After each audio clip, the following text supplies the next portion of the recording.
La prière. Un jour, mon guide m'a dit « La plus grande force qui existe dans l'univers, c'est l'amour, et la prière est la seconde. Si vous ne priez jamais, cette vidéo est faite pour vous. Celui qui ne prie pas ignore à quel point la prière peut être précieuse dans sa vie. Elle n'est pas réservée aux religions. Prier est un acte vibratoire, autant scientifique que spirituel, et nous allons voir ça en détail. Mais avant d'entrer pleinement dans le sujet de la prière, j'aimerais aborder le sujet de nos pensées. Que sont nos pensées? Est-ce que vous vous êtes déjà posé la question? Nos pensées ne sont pas rien, ce sont des ondes, des radiations. Elles ont un pouvoir d'action sur nous et sur le monde qui nous entoure. Grâce aux travaux de recherche de M. Masaru Emoto sur la mémoire de l'eau, nous savons que l'eau a la capacité de fixer les informations qu'elle reçoit, comme les pensées, les émotions et les sentiments. Comment procédait-il? Après avoir congelé l'eau, il photographiait par microscope le cristal qui s'était formé. Si l'information qui avait été transmise était un message d'amour, le cristal est alors magnifique. Et dans le cas d'un message de haine ou de colère, il est difforme, hideux. Voyons cela en images. Voici un échantillon d'eau sale prélevé dans le lac de Fujiwara. À gauche, on voit l'eau congelée avant la prière. Résultat, complètement difforme. À droite, la même eau, mais après la prière. On obtient alors un magnifique cristal d'une forme très harmonieuse. Ça démontre que la prière, par ses radiations positives, a eu un impact sur la structure originelle de l'eau. La structure s'est modifiée suite aux radiations émises par la prière. Voyons un autre exemple.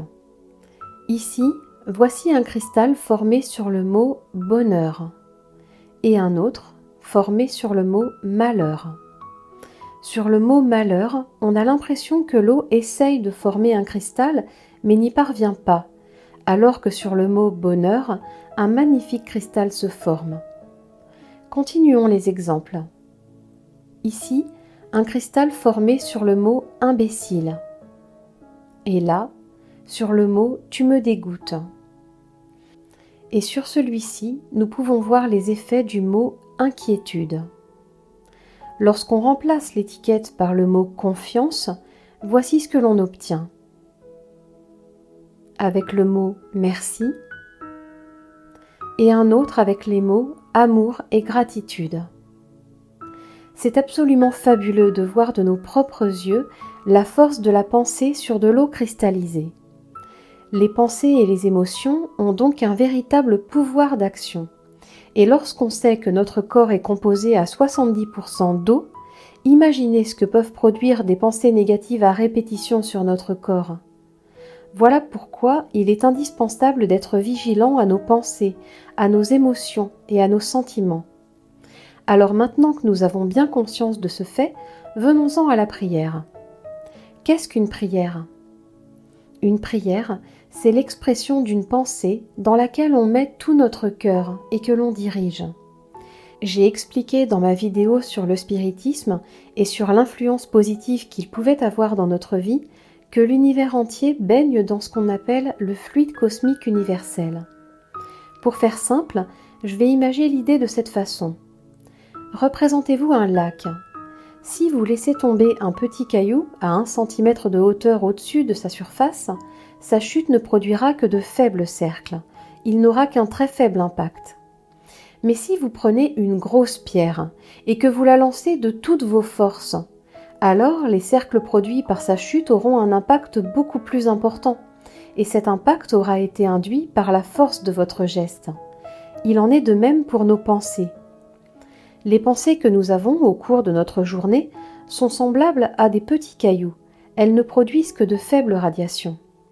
Mais lorsque nous prions, nous y mettons tout notre cœur, toute l'intensité de nos sentiments. Les radiations émises dans ces conditions sont puissantes, de la même manière que si nous lancions une grosse pierre dans un lac de toutes nos forces. La seule différence ici, c'est que nous ne mobilisons pas nos forces physiques, mais nos forces psychiques. Mais pourquoi prier? La plupart des gens sont loin d'imaginer à quel point la prière a une force considérable. Et si je le dis, c'est en connaissance de cause, parce qu'il y a à peine quelques années, je ne priais pas. Aujourd'hui, elle m'est devenue si précieuse que sincèrement je ne pourrais plus m'en passer.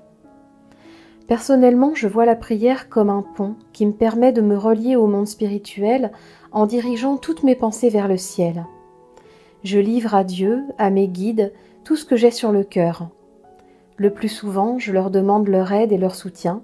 Je m'adresse à eux en toute simplicité, de la même façon que lorsqu'on se confie à un parent aimé ou à sa meilleure amie.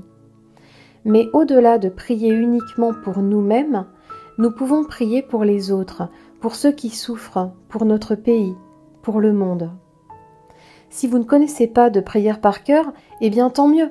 Rien de tel que d'utiliser vos propres mots, des mots simples venant du fond de votre cœur.